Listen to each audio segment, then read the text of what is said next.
910-1019 or visit www.manilaforwarder.com for details.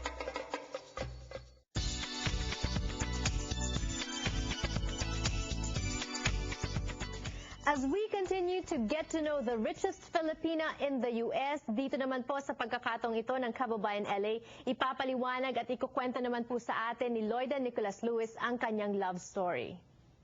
I will say, my father had ambition for me. He had a Lloyda Theater in Sorsogon, so that when I run for public office, they'll know Lloyda Theater running for mayor or running for governor. Name recognition. Right. But when I passed the Philippine bar, I became a lawyer, which was his ambition. So as a gift, he sent me to around the world to pick up my sister at Columbia University, who was taking her master's. And then when I come home, that's my life. Plan. That's the plan. Right. And I met a man on a blind date. Yeah. And we started going together. And although he proposed, at the end I said, no, I can't leave my country. Okay, but just on the plane, I know already in my heart I'll never meet a man like him again. That he was special. So how did I know that? Just by seeing, observing, he's more ambitious than I was. More visionary. More intense. I mean, I'm already intense, so he was more intense. So having graduated from the College of Law, University of the Philippines, UP, I have been with the best of the best. Right. Jojo Binay, Franklin Drilon, June Abbas, Pablito Sanidad, June Factoran. All of them were really the best, class valedictorian, student council president, and things like that. But when I met Reginald Lewis, he was like a head above. Right. Okay, so an opportunity came.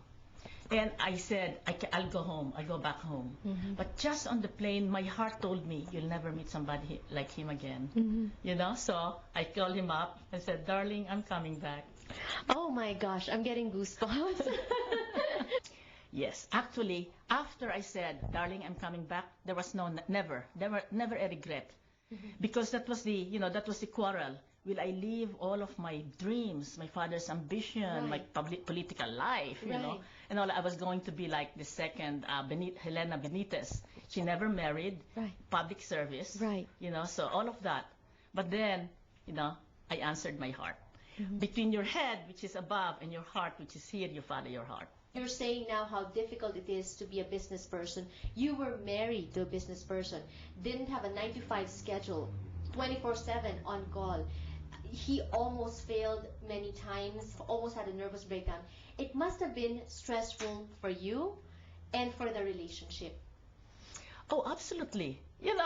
Every marriage is different. Every marriage is particular. I mean, he was A-type. I am A-type. Okay? So two A's will always clash. So but I understood early on, if I'm getting married, I will have to keep my mouth shut. Why? Because shouting, laban kayo lahat, walang mangyayari. So what I said, I keep my mouth shut and ululuha na lang ako. Right. And that settles it.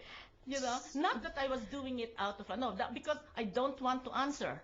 Right. Okay, and I know that what he's telling me is unjust. Right. So iyak na lang ako.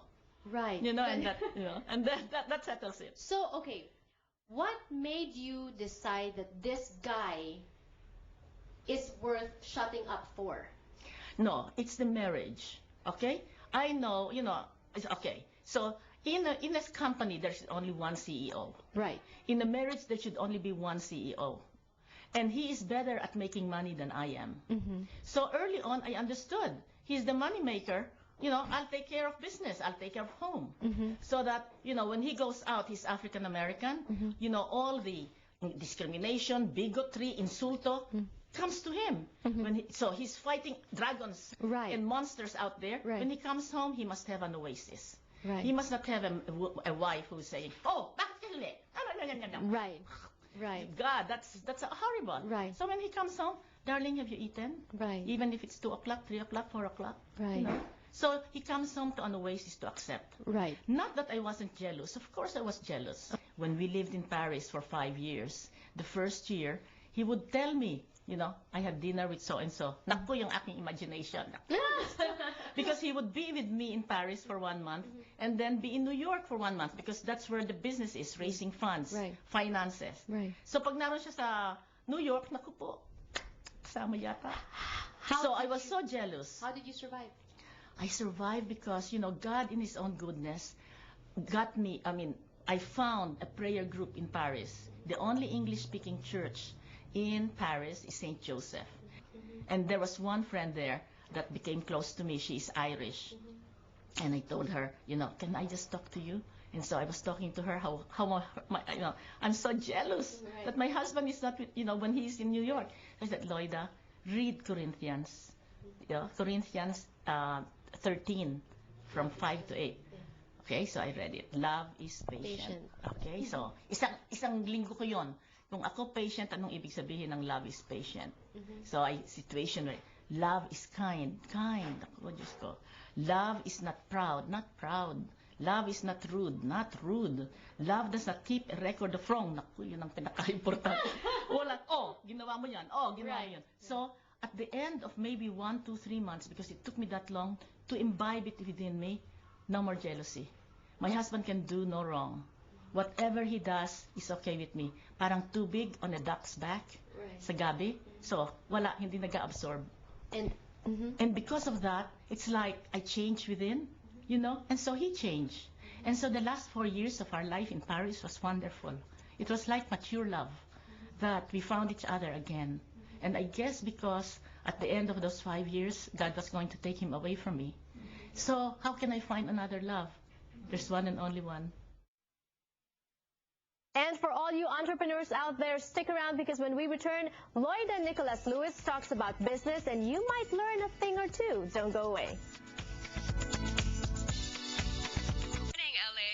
It's 70 degrees and the sun is shining. Wala ka man sa Pinas, ang dali ibalik ng matamis na alaala